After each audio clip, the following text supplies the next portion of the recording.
Les notables pleins d'orgueil de son peuple dirent: Ô Chouaïb, nous te chasserons de notre cité, ainsi que ceux qui ont cru avec toi, à moins que vous ne reveniez à notre religion.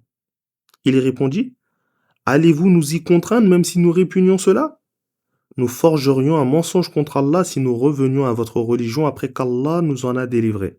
Il ne nous appartient pas d'y retourner à moins qu'Allah notre Seigneur ne le veuille. Notre Seigneur embrasse toutes choses de sa science. C'est en Allah que nous plaçons notre confiance. Seigneur, juge en toute vérité entre nous et notre peuple, car tu es le meilleur des juges. Les notables mécréants de son peuple dirent: Si vous suivez Chouaïb, vous serez perdants. Le cataclysme les saisit, et tous gisaient ensuite dans leur demeure face contre terre. Ceux qui démentirent Chouaïb disparurent, comme s'ils n'y avaient jamais vécu. Et ce sont ceux qui démentirent Chouaïb qui furent les perdants.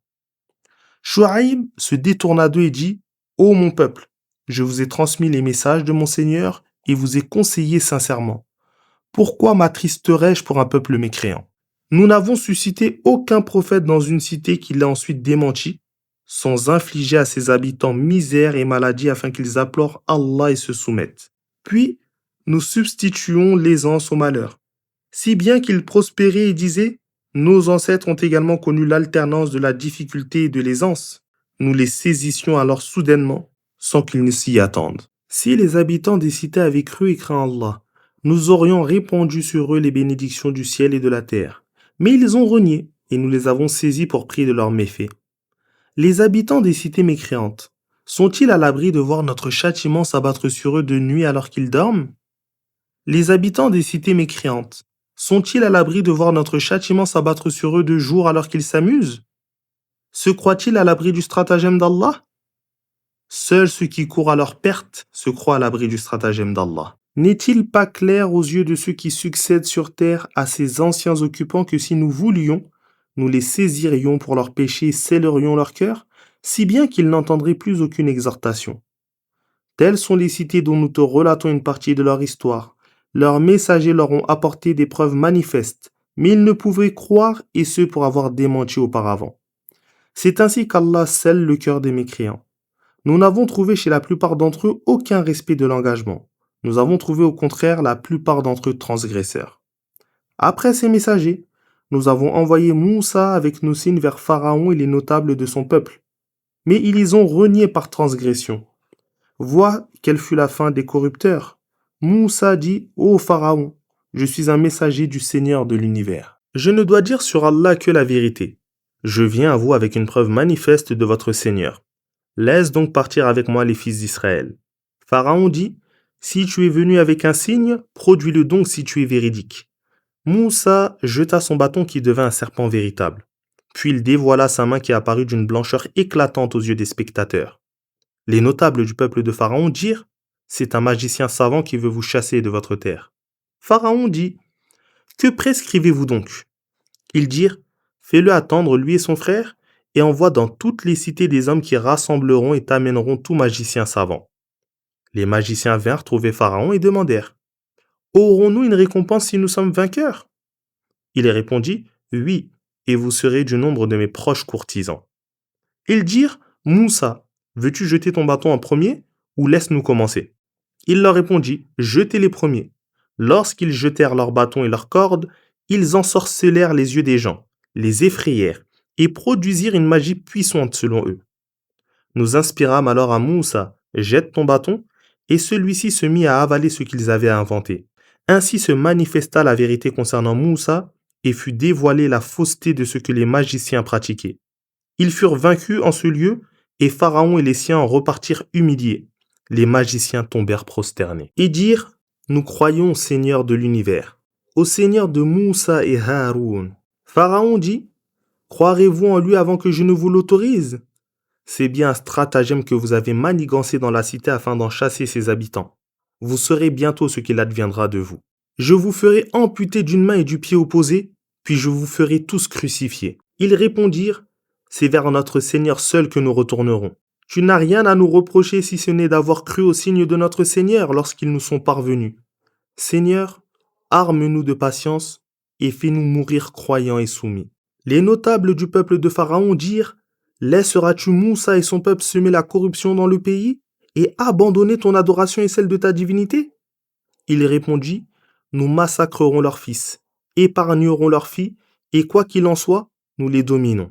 Moussa dit à son peuple, demandez l'aide d'Allah et endurez patiemment. La terre appartient à Allah, et il en a fait hériter qui il veut parmi ses serviteurs. La fin heureuse sera pour les pieux. Ils répondirent, nous avons été persécutés avant que tu ne viennes à nous, et après ton arrivée.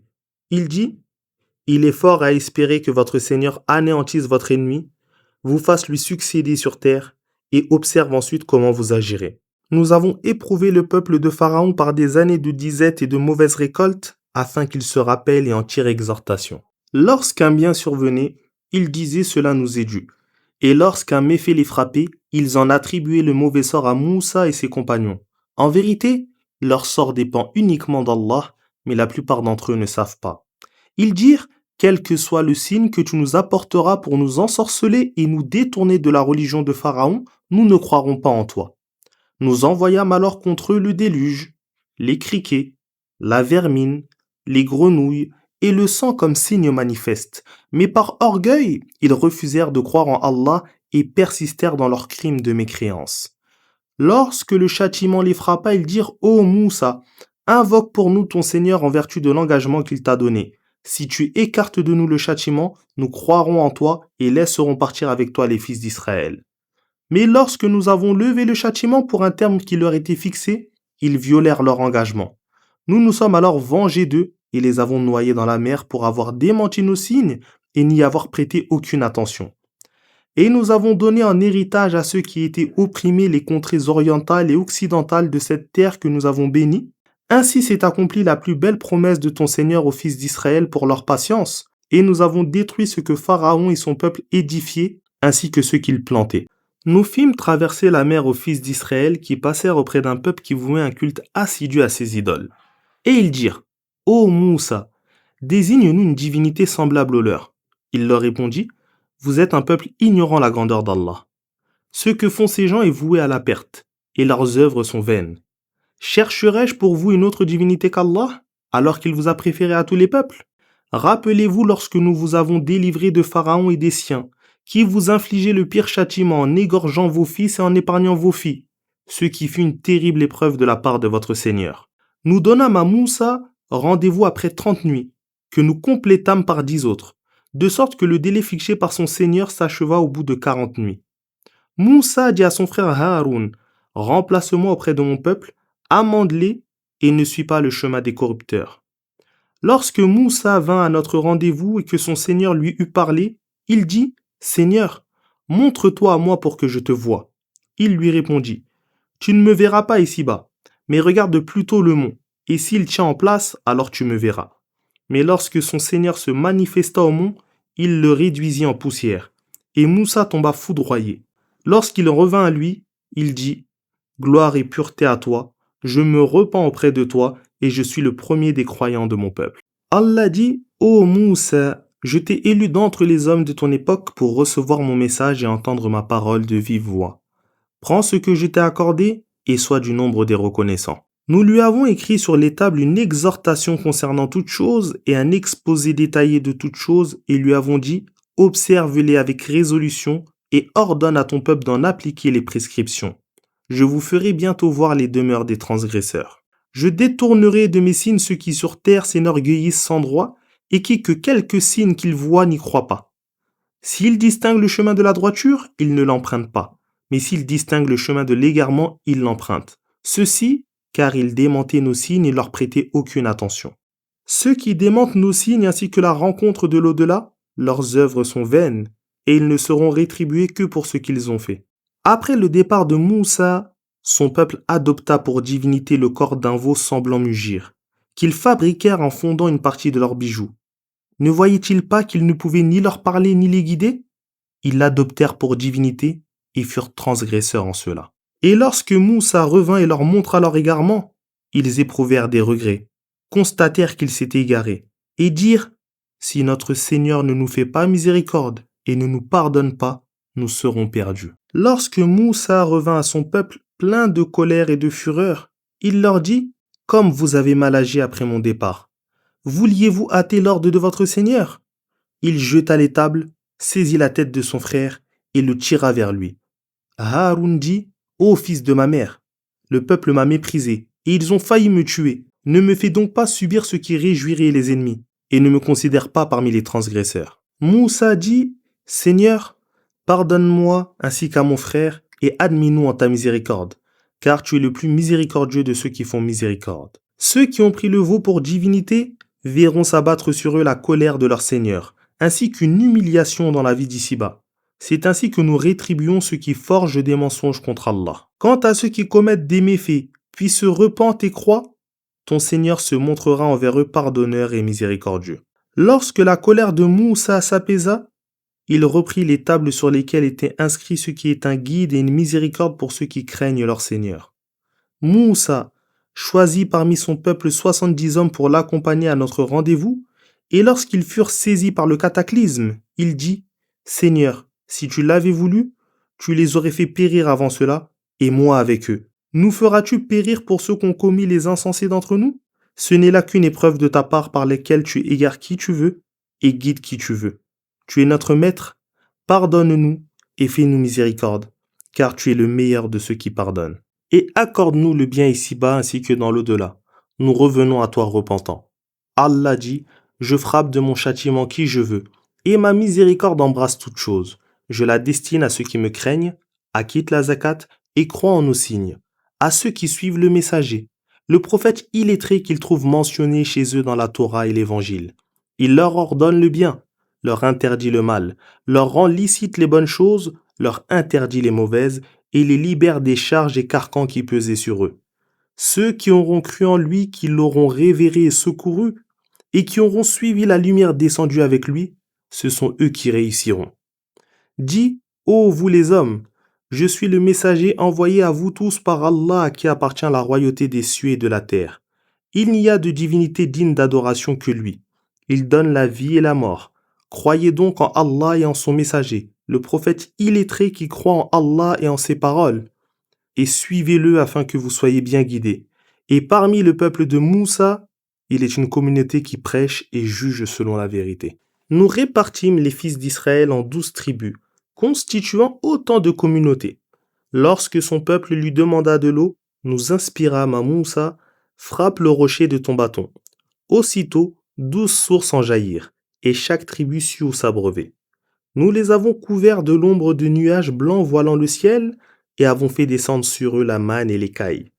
Mangez des mets bons et licites que nous vous avons attribués. Ce n'est pas nous qu'ils ont lésés, mais ils ont plutôt lésé leur propre personne. Rappelez-vous, lorsqu'on leur dit « Installez-vous dans cette cité et mangez-y à l'envi où il vous plaira. » Mais dites « Absous nos péchés et franchissez la porte inclinée. Nous vous pardonnerons vos fautes et nous accorderons plus encore des bienfaits de ce bas monde et de l'au-delà aux bienfaisants. » À ces paroles, les transgresseurs parmi eux en substituèrent d'autres, et nous fîmes s'abattre sur eux un châtiment du ciel en rétribution de leur transgression. Interroge les Juifs qui t'entourent sur cette cité en bord de mer, dont les habitants transgressaient le sabbat car les poissons affluaient à la surface de l'eau le jour où ils devaient observer le sabbat, pour ensuite ne plus se montrer les autres jours. C'est ainsi que nous les avons éprouvés pour leur transgression. Interroge-les sur ce groupe d'entre eux qui dit à un autre, « Pourquoi exhortez-vous ces gens qu'Allah va anéantir et punir d'un dur châtiment ?» Ils répondirent, « Afin de nous innocenter devant votre Seigneur et que peut-être ils le craignent. » Lorsque les transgresseurs se détournèrent de l'exhortation qu'on leur adressait, nous sauvâmes ceux qui interdisaient le mal et infligeâmes un châtiment sévère aux transgresseurs pour prix de leur transgression. Et lorsque par orgueil ils se rebellèrent et refusèrent d'abandonner ce qui leur avait été interdit, nous leur dîmes « Soyez des singes abjects ». Interroge-les sur le moment où ton Seigneur annonça qu'il enverra contre eux jusqu'au jour de la résurrection ceux qui leur infligeront le pire châtiment. Ton Seigneur est prompt à punir ceux qui lui désobéissent, mais il est aussi pardonneur et miséricordieux envers ceux qui se repentent. Nous les avons disséminés sur terre en communautés divisées. Il y eut parmi eux des pieux et d'autres qui ne l'étaient pas. Nous les avons éprouvés par l'aisance et la difficulté afin qu'ils reviennent de leur mécréance. Leurs funestes descendants leur succédèrent et héritèrent le livre, mais ils lui préférèrent les biens d'ici-bas, en disant « Cela nous sera pardonné ». Et si des biens similaires s'offraient de nouveau à eux, ils s'en emparaient encore. N'a-t-on pas pris d'eux l'engagement du livre de ne dire sur Allah que la vérité? Ils ont pourtant étudié ce qu'il contient, mais s'en sont volontairement détournés. La demeure de l'au-delà est pourtant meilleure pour ceux qui craignent Allah, ne raisonnez-vous donc pas? Que ceux qui s'attachent fermement au livre et observent la prière sachent que nous ne laissons jamais se perdre la récompense de ceux qui s'amendent. Mentionne lorsque nous avons élevé au-dessus d'eux le mont, tel un nuage ombrageux, et qu'ils pensaient qu'il allait tomber sur eux. Nous leur dîmes, appliquez avec résolution la Torah que nous vous avons accordée et rappelez-vous ce qu'elle contient afin de parvenir à la piété. Mentionne lorsque ton Seigneur tira des lombes des fils d'Adam leurs descendants et les fit témoigner à leur sujet. Ne suis-je pas votre Seigneur? Ils répondirent si nous en témoignons. Ceci afin que vous ne puissiez dire au jour de la résurrection, nous n'en avions aucune connaissance. Ou que vous ne disiez, nos ancêtres donnaient autrefois des associés à Allah et nous sommes leurs descendants. Nous châtieras-tu pour ceux qu'ont fait ceux qui ont rendu vaines leurs actions? Ainsi nous exposons clairement les signes afin qu'ils reviennent de leur mécréance. Raconte-leur l'histoire de celui auquel nous avions accordé nos signes, mais qui s'en dépouilla, si bien que Satan le rattrapa, et il fut ainsi du nombre des égarés. Si nous l'avions voulu, nous l'aurions élevé par ses signes, mais il pencha vers la vie sur terre et suivit ses passions, comparables aux chiens qui allaitent que tu le poursuives ou le laisses en paix. Tel est l'exemple de ceux qui démentent nos signes. Raconte-leur donc les récits des peuples précédents afin qu'ils réfléchissent. Combien est mauvais l'exemple de ceux qui démentent nos signes et qui ainsi ne se font tort qu'à eux-mêmes. Seul celui qu'Allah guide est bien guidé. Quant à ceux qui l'égarent, ceux-là sont les perdants. Nous avons créé pour la géhenne nombre de djinns et d'hommes. Ils ont un cœur mais ne comprennent pas, des yeux mais ne voient pas, des oreilles mais n'entendent pas. Ceux-là sont semblables au bétail et sont même plus égarés encore. Ceux-là sont inattentifs à nos signes. À Allah appartiennent les plus beaux noms. Invoquez-le par ces noms et écartez-vous de ceux qui les profanent. Ils seront rétribués pour leurs agissements. Parmi ceux que nous avons créés, il est une communauté qui professe et appelle à la vérité et juge équitablement par celle-ci.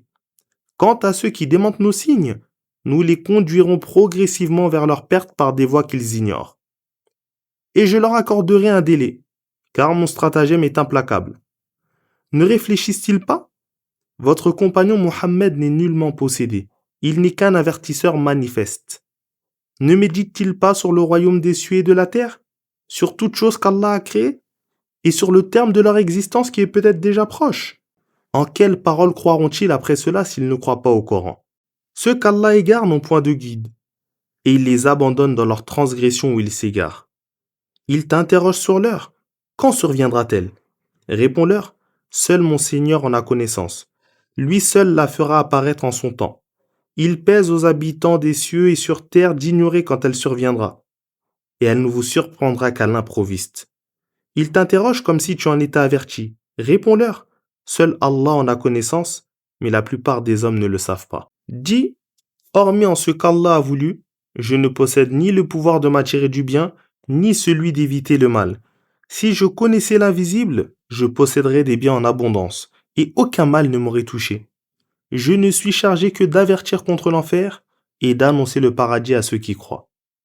C'est lui qui vous a créé d'un seul être dont il tira son épouse, afin qu'il trouve la sérénité auprès d'elle. Et lorsqu'il eut cohabité avec elle, elle porta en son sein un léger fardeau. Et sa grossesse se poursuivit jusqu'à ce qu'elle s'en trouve alourdie. Tous deux invoquèrent Allah leur Seigneur. Si tu nous accordes un enfant saint, nous t'en serons reconnaissants. Puis lorsqu'il leur eut accordé un enfant saint, leurs descendants attribuèrent après eux des associés à Allah en ce qu'il leur accorde. Allah est bien au-dessus de ce qu'il lui associe. Lui associe-t-il des idoles qui ne créent rien et sont elles-mêmes créées et qui ne sont d'aucun secours ni pour leurs adeptes ni pour elles-mêmes? Si vous les appelez vers la guidée, elles ne vous suivront pas. Il est égal que vous les appeliez ou que vous gardiez le silence. Ceux que vous invoquez en dehors d'Allah ne sont que des créatures comme vous. Invoquez-les donc et qu'ils vous exaucent si vous êtes véridiques. Ces idoles ont-elles des pieds pour marcher vers ce qui leur est profitable, des mains pour saisir, des yeux pour voir, des oreilles pour entendre? Dis, invoquez vos associés, puis rusez contre moi et ne m'accordez aucun délai. Mon maître protecteur est Allah qui a révélé le livre et c'est lui qui protège les pieux. Les idoles que vous invoquez en dehors de lui ne peuvent ni vous secourir, ni se secourir elles-mêmes. Si vous les appelez vers la guider, elles n'entendent pas. Tu les vois qui te regardent, mais elles ne voient pas. Sois indulgent. Ordonne le bien et écarte-toi des ignorants. Et si une insufflation de Satan se présente à toi, cherche refuge auprès d'Allah car il entend et sait tout. Lorsqu'une suggestion de Satan effleure ceux qui craignent Allah, ils se rappellent la rétribution d'Allah et redeviennent clairvoyants. Alors que les démons enfoncent inlassablement leurs frères parmi les hommes dans le fourvoiement. Quand tu ne leur apportes pas de miracle, ils disent « Pourquoi ne l'inventes-tu pas ?» Réponds-leur « Je ne fais que suivre ce qui m'est révélé de mon Seigneur. Ce Coran est une preuve manifeste de votre Seigneur, un guide et une miséricorde pour ceux qui croient. » Lorsque le Coran est récité, écoutez-le attentivement et observez le silence afin qu'il vous soit fait miséricorde. Mentionne ton Seigneur en toi-même, avec humilité et crainte, à mi-voix en début et fin de journée, et ne sois pas de ceux qui le négligent. Ceux qui sont auprès de ton Seigneur, les anges ne dédaignent pas de l'adorer. Ils le glorifient et se prosternent devant lui. Au nom d'Allah, le tout miséricordieux, le très miséricordieux. Ils t'interrogent sur le partage des prises de guerre. Réponds-leur. Le partage des prises de guerre revient à Allah et à son messager. Craignez Allah et rétablissez de bonnes relations mutuelles et obéissez à Allah et à son messager si vous êtes croyants. Les vrais croyants sont ceux dont le cœur frémit à la mention d'Allah et dont la foi augmente lorsqu'on leur récite ces versets. Ceux qui placent exclusivement leur confiance en leur Seigneur, observent la prière et dépensent dans l'obéissance à Allah une partie de ce que nous leur avons attribué. Ceux-là sont les vrais croyants qui jouissent de rangs élevés auprès de leur Seigneur, ainsi que d'un pardon et d'une généreuse récompense. De même, c'est en toute vérité que ton Seigneur t'a fait sortir de ta demeure, même si cela déplut à une partie des croyants. Ils discutent avec toi au sujet de la vérité et le combat, après qu'elle leur soit clairement apparue, comme si on les conduisait vers la mort et qu'ils la voyaient. Rappelez-vous, lorsqu'Allah vous promit qu'une des deux parties adverses tomberait entre vos mains. Vous désiriez qu'il s'agisse de celle qui n'était pas armée, alors qu'Allah voulait par ses paroles faire triompher la vérité et anéantir les mécréants jusqu'au dernier, afin de faire triompher la vérité et anéantir le faux, quelque répulsion qu'en aient ceux qui se rendent coupables de mécréance. Rappelez-vous, lorsque vous imploriez le secours de votre Seigneur et qu'il vous exauça, je vous soutiendrai d'un millier d'anges déferlant les uns à la suite des autres. Allah ne fit cela que pour vous annoncer la victoire et afin que vos cœurs s'apaisent. La victoire ne vient que d'Allah. Allah est puissant et sage. Rappelez-vous lorsqu'il vous enveloppa d'un assoupissement comme une quiétude émanant de lui et fit tomber sur vous de l'eau du ciel afin de vous purifier, de vous délivrer de la souillure de Satan, de renforcer vos cœurs et de raffermir vos pas. Lorsque ton Seigneur révéla aux anges « Je suis avec vous », affermissez donc les croyants, je jetterai l'effroi dans le cœur des mécréants. Frappez-les à la tête et aux extrémités de tous les membres. Ceux-ci, car ils se sont opposés à Allah et à son messager. Quiconque s'oppose à Allah et son messager, Allah se montrera envers lui dur en punition. Tel est votre châtiment ici-bas, goûtez-le donc, et sachez que le châtiment de l'enfer est destiné aux mécréants. Ô vous qui croyez, lorsque vous approchez de l'armée des mécréants, ne leur tournez pas le dos. Quiconque ce jour-là leur tournera le dos, à moins que ce ne soit par tactique ou pour rallier un autre groupe, encourra la colère d'Allah et sa demeure sera la géhenne, et quelle mauvaise destination.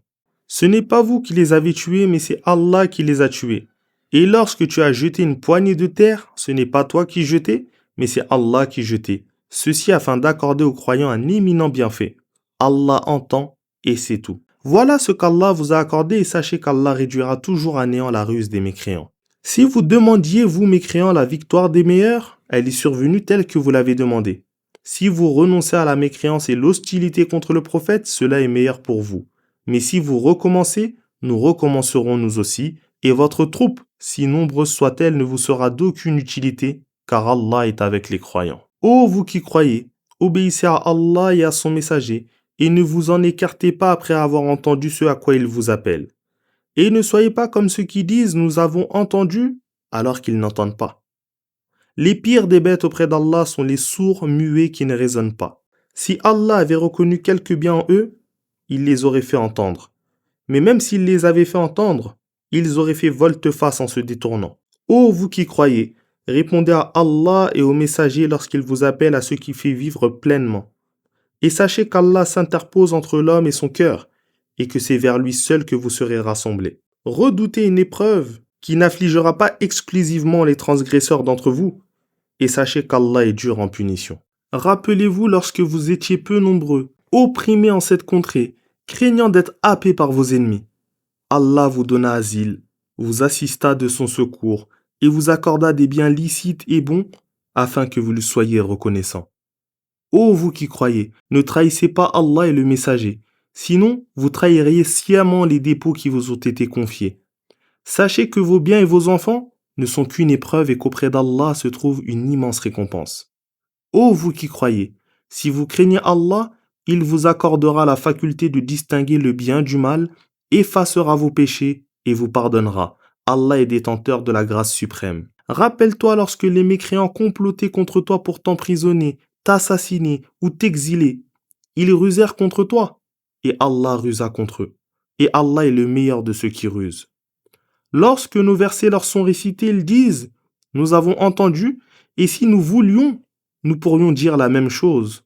Ce ne sont que des légendes d'anciens. » Rappelle-toi lorsqu'ils dirent « Ô Allah, si cela est la vérité venant de toi, fais pleuvoir sur nous des pierres ou inflige-nous un châtiment douloureux. » Allah ne les châtiera pas tant que tu es parmi eux.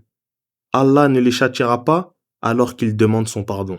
Comment ne mériteraient-ils pas qu'Allah les châtie alors qu'ils empêchent les croyants d'accéder à la mosquée sacrée et qu'ils n'en sont pas les gardiens? Ces gardiens ne sont que les pieux, mais la plupart d'entre eux ne le savent pas. Leur prière dans l'enceinte sacrée n'est que sifflement et battement de main. Goûtez donc au châtiment pour votre mécréance. Les mécréants dépensent de leurs biens pour détourner les hommes du sentier d'Allah.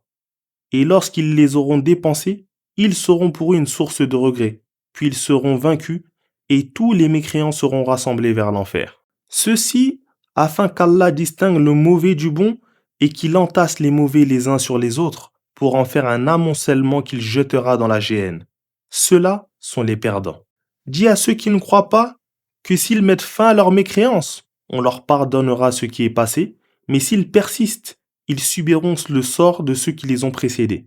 Combattez-les jusqu'à ce qu'il n'y ait plus de subversion et que le culte soit exclusivement voué à Allah. S'ils cessent, faites de même et sachez qu'Allah connaît parfaitement leurs agissements. Et s'ils se détournent, sachez qu'Allah est votre maître, quel excellent maître et quel excellent protecteur.